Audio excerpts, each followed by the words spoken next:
आज मैं आपके लिए पुनः फिर क्लास 6 की जो ग्रामर की बुक है उसके रिपोर्टेड स्पीच चैप्टर की क्वेश्चन नंबर ई की चर्चा इस वीडियो में करूंगा। अभी आप इसमें देखेंगे कि इसे बनाया कैसे जाए। फर्स्ट ऑफ ऑल दिए गए क्वेश्चन के इंस्ट्रक्शन को पहले समझें। यहाँ दिया गया जो क्वेश्चन है उसका इंस्ट्रक्शन कहता है कि change the following sentences into indirect speech. कहता है क्या कि 1 से लेके 7 तक का जो क्वेश्चंस दिया गया है इसको इनडायरेक्ट स्पीच में चेंज करें। मैं बार बार आपको कहता हूँ कि जब भी आप अगर इस प्रकार के क्वेश्चन को बनाने चलें तो पहले रिपोर्टेड स्पीच को समझें कि आखिर ये किस सेंटेंस में है। उसी के अनुसार जब इनडायरेक्ट स्पीच में जब अगर जाते हैं तो वहाँ सेड को उसी के अनुसार चेंज करना पड़ता है। अभी जितने भी सारे जो है सेंटेंसेस आप देख रहे हैं मोस्टली सेंटेंसेस आपको इम्परेटिव सेंटेंस में है, और जब भी अगर आपका रिपोर्टेड स्पीच जब भी अगर इम्परेटिव सेंटेंस में होता है तो रिपोर्टिंग स्पीच का जो सेट रहता है वो डायरेक्ट से इनडायरेक्ट स्पीच में जाने के बाद रिक्वेस्ट, ऑर्डर या जब भी कुछ भी इससे एक्स्ट्रा जब समझ में नहीं आता है तो उसके लिए हम आस्क वर्ड का यूज़ करते हैं। अगर रिपोर्टिंग स्पीच में अगर प्रेजेंट में से लिखा हुआ है तो उस कंडीशन में आपको आस्क दें। जब भी अगर आस्क लगाएं तब जब आपका रिपोर्टिंग स्पीच जब प्रेजेंट टेंस में थर्ड पर्सन जब उसका सब्जेक्ट रहता है तो उस कंडीशन में आप आस्क लगाएं। लेकिन जब भी अगर सेड लगा रहे तो उसके लिए आप आस्क लगा दें। जब भी कुछ समझ में ना आए कि कहाँ पे हमें ऑर्डर लगाना है, कहाँ पे हमें रिक्वेस्ट लगाना है, उस कंडीशन में आप आस्क लगाकर उस प्रकार का वर्ड का यूज कर सकते हैं। अब जरा मैं बात करूं क्वेश्चन नंबर 1 की। क्वेश्चन नंबर 1 कहता है क्या कि he said to his friends please have some more tea. अब आपको यहाँ एक क्लियर हो रहा है कि यहाँ प्लीज़ जब लगा हुआ है इसका मतलब क्या है कि रिक्वेस्ट कर रहा होगा। तो इस रूप में इसको हम बनाएंगे कैसे, उसके लिए जब मैं अगर बात करूँ तभी आपका जब मैं इसको बताता चलूँ तो इसके लिए मैंने पेज पे ही बना के रखा है, जो कि अभी आपको अब मैं बढ़ाते चल रहा हूँ, इसी को आप देखेंगे।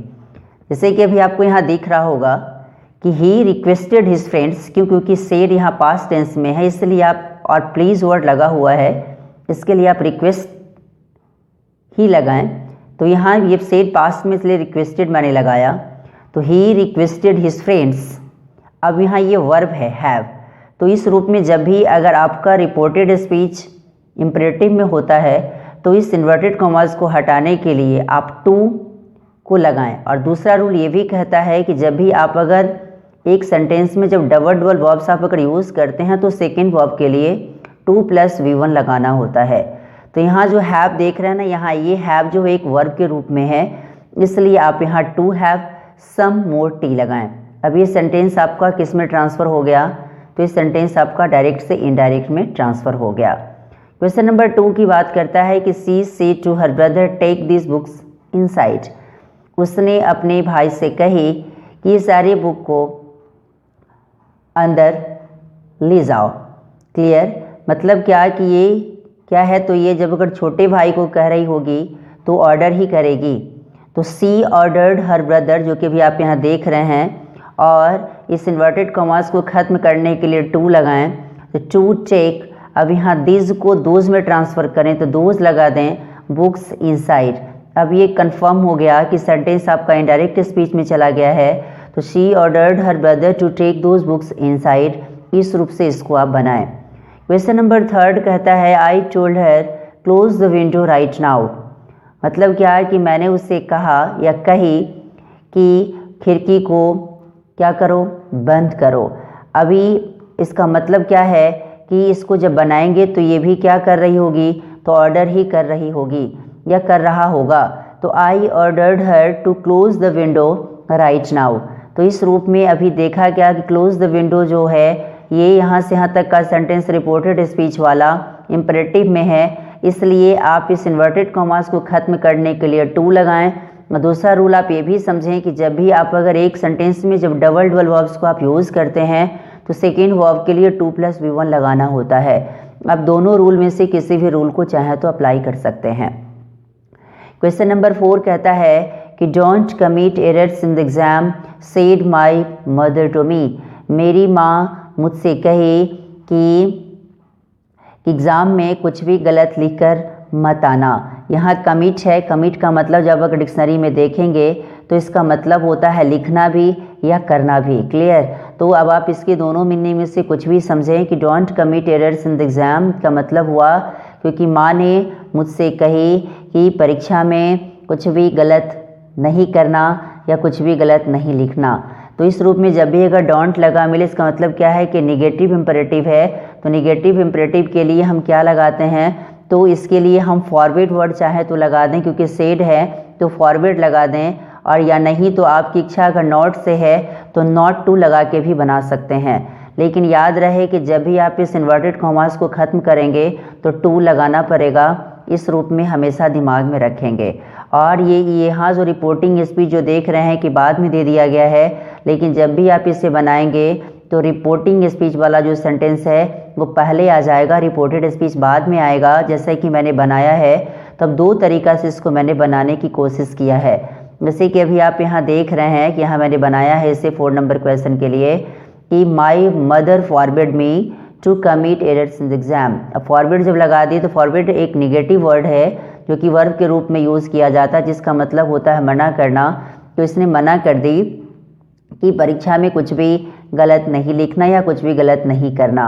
दूसरा तौर पे जब इसको बनाऊंगा तो माई मदर आस्क्ड मी, क्योंकि आज जब भी कुछ भी जब समझ में नहीं आए कि वहाँ पे क्या लगाऊं, रिक्वेस्ट लगाऊं या क्या लगाऊं, तो उस रूप में आप आस्क लगा दें। और यहाँ सेड में था तो सेड जब पास्ट में है तो यहाँ ये भी आस्क्ड हो जाएगा। तो my mother asked me not to commit, और डोंट लगा हुआ था इसलिए नॉट लगा दें, और उसके साथ फिर आप to commit errors in the exam. इसको इस प्रकार से बनाएं। अब मैं क्वेश्चन नंबर 5 पे चलूँ। क्वेश्चन नंबर जो 5 कहता है वो 5 नंबर क्वेश्चन कहता है क्या कि द कमांडिंग ऑफिसर से to the soldiers go and defeat the enemy. कहता है क्या कि कमांडिंग ऑफिसर ने सोल्जर से कहा कि जाओ और एनिमी को हरा कर आओ। क्लियर? तो इसको हम कैसे बनाएंगे तो इसको आप देखेंगे। अभी आप यहाँ देख रहे हैं कि यहाँ लिखा है मैंने कि द कमांडिंग ऑफिसर ऑर्डर्ड, क्योंकि वो जब अगर सोल्जर को कहेगा तो ऑर्डर ही तो करेगा क्योंकि कमांडिंग ऑफिसर है, राइट। तो the commanding officer ordered the soldiers, अब यहाँ सेड की जगह ऑर्डर्ड लगा दें, द सोल्जर्स को सोल्जर्स ही रहने दें। और सेंटेंस का यहाँ जो देख रहे रिपोर्टेड स्पीच है आपका किस में, इम्परेटिव में है, तो इस इन्वर्टेड कॉमास को हटाने के लिए टू लगा दें, तो to go and defeat the enemy. इस रूप से इसको बनाएं। क्वेश्चन नंबर 6 कहता है कि द जज सेड कॉल द विटनेस। जज ने कहा कि गवाह को बुलाओ। तो इसको हम कैसे बनाएंगे तो द जज ऑर्डर्ड, सोचने वाली बात है कि जज अगर होंगे तो वो ऑर्डर ही करेंगे ना, तो द जज ऑर्डर्ड। फिर यहाँ सेंटेंस इम्परेटिव में चल रहा है तो इस इन्वर्टेड कॉमास को खत्म करने के लिए टू लगाएं, तो द जज order to call the witness. और यहाँ विटनेस थर्ड पर्सन में है तो इसमें कोई परिवर्तन नहीं होगा। तो 6 नंबर को बनाएंगे तो हम ऐसे ही बनाएंगे, राइट। क्वेश्चन नंबर 7 कहता है कि my mother said speak softly everyone is sleep in the room. मेरी माँ ने कही कि धीरे से बोलो, सॉफ्टली बोलो, क्योंकि सारे लोग अभी रूम में क्या हैं, सोए हैं। इसका मतलब क्या है कि मेरी माँ मुझे एडवाइस ही तो करेगी, तो इसलिए आप एडवाइस वर्ड लगाएं। और जब भी कुछ भी समझ में नहीं आए, मैं बार बार कहता हूँ कि जब भी कुछ आपको समझ में नहीं आता कि वहाँ पे क्या लगाऊँ, एडवाइस लगाऊँ, रिक्वेस्टेड लगाऊँ या फिर क्या लगाऊँ, जब भी कुछ समझ में नहीं आए तो उस रूप में आप सीधा आस्क वर्ड लगा के बना दें। तो my mother advice to speak softly.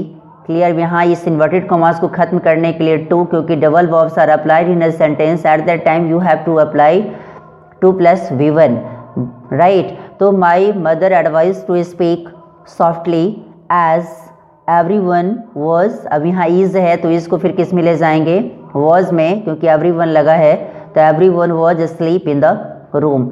इस रूप से इसको आप बनाएं। तो अभी आपने इस वीडियो में देखा कि क्वेश्चन नंबर ई जो क्लास 6 की जो ग्रामर की बुक है उसके रिपोर्टेड स्पीच चैप्टर का चर्चा मैंने इस वीडियो में किया। और ये वीडियो आपको कैसा लगा इसके बारे में लाइक, सब्सक्राइब एंड कमेंट करना ना भूलें, और इसे शेयर भी करें ताकि ज़्यादा से ज़्यादा बच्चा इसे देखकर कुछ सीख सके।